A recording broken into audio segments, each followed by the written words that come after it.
तुम्हारे घर में बीमार हो जाए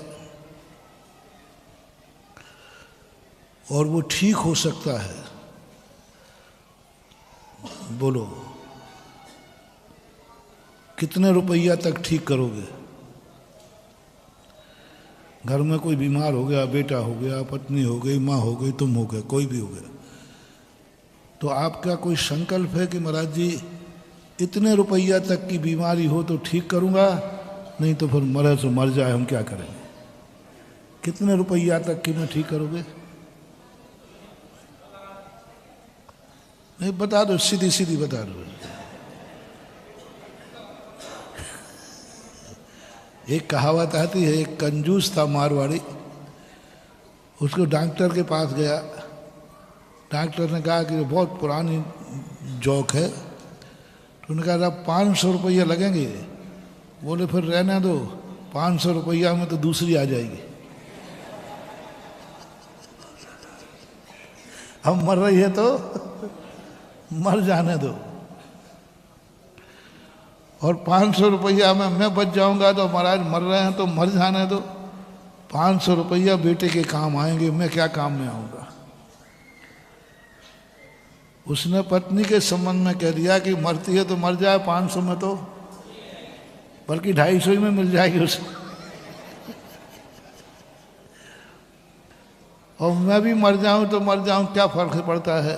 ये 500 रुपया मैं मरूं तो मर जाऊं, बेटे के काम आ जाएंगे, 500 रुपया नहीं लगा सकूंगा। बेटा है, 500 रुपया में दवाई होगी, तो तुम कह दो महाराज जी अब मर रहा है तो मरने दो, दूसरा पैदा कर लेंगे। भाई है तो भाई मर रहा है तो मर जाए महाराज, अब ठीक है 500 रुपया के अंदर दवाई होती हो तो ठीक कर दो। ऐसा आज तुम्हें संकल्प लेना है, कितने रुपया तक में तुम, तुम्हारा बेटा, तुम्हारी पत्नी, तुम्हारी माँ, तुम्हारा परिवार, कितने रुपया तक में तुम ठीक करोगे बीमारी आ जाए तो?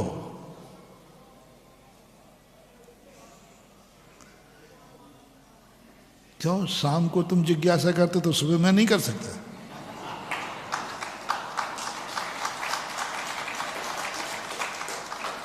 मेरी जिज्ञासा है, बताओ भाई कितने रुपया में ठीक करोगे? कोई संकल्प है? माता आपकी राय? इतने रुपया तक महाराज जी फिर ठीक है,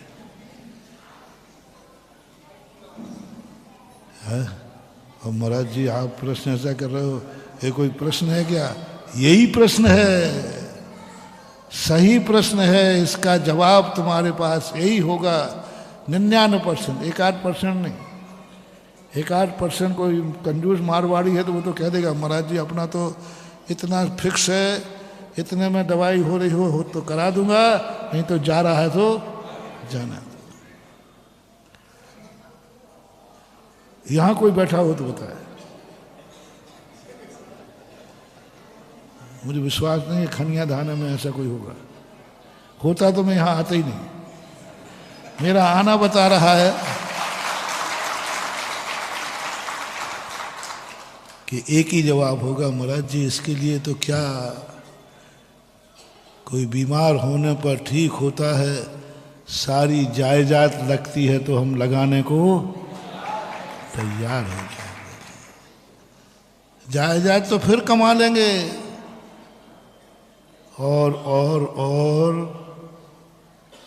यदि कर्जा भी लेना पड़े तो होता है कि नहीं? कितनी बीमारियां आती हैं जिसमें ठीक करने के लिए कर्जा भी लेते हैं। वो कितने परिवार हैं, ऐसी बीमारी आ गई पैसा नहीं है, घर की जेवरात बिक जाते हैं, मकान बेच देगा, संपत्ति बेच देगा, और एक ही सोचेगा कर्जा लेना पड़े तो ले लेंगे, बीमारी दूर होना चाहिए।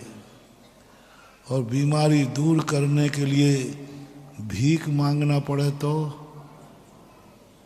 बोलते जाओ जो सब पहले निपटा लो जाओ, और तो तुम्हारे पास कुछ है नहीं। अब एक ही तरीका है, भीख मांग के लाओ तो बीमारी दूर हो जाएगी, तो मरना पसंद करोगे कि भीख मांगना?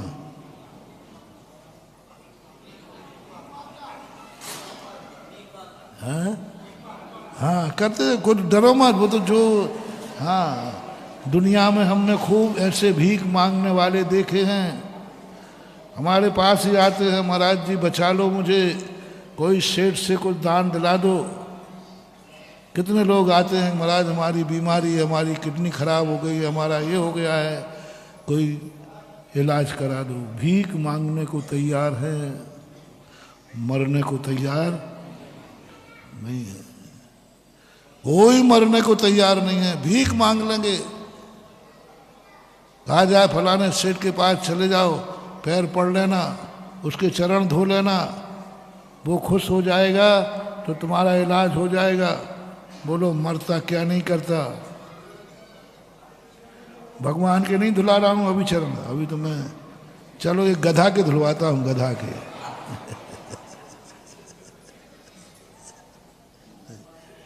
गधा कोई कहे कि भैया तू ठीक तो हो जाएगा, गधा के पैर धोना पड़ेंगे। झूठ मत बोलना, मजबूरी क्या क्या नहीं बोलो। और कह दिया जाए देख इसके पैर धो ले और पी जा, बीमारी दूर हो जाएगी। और तुम सब तरफ से हार चुके हो,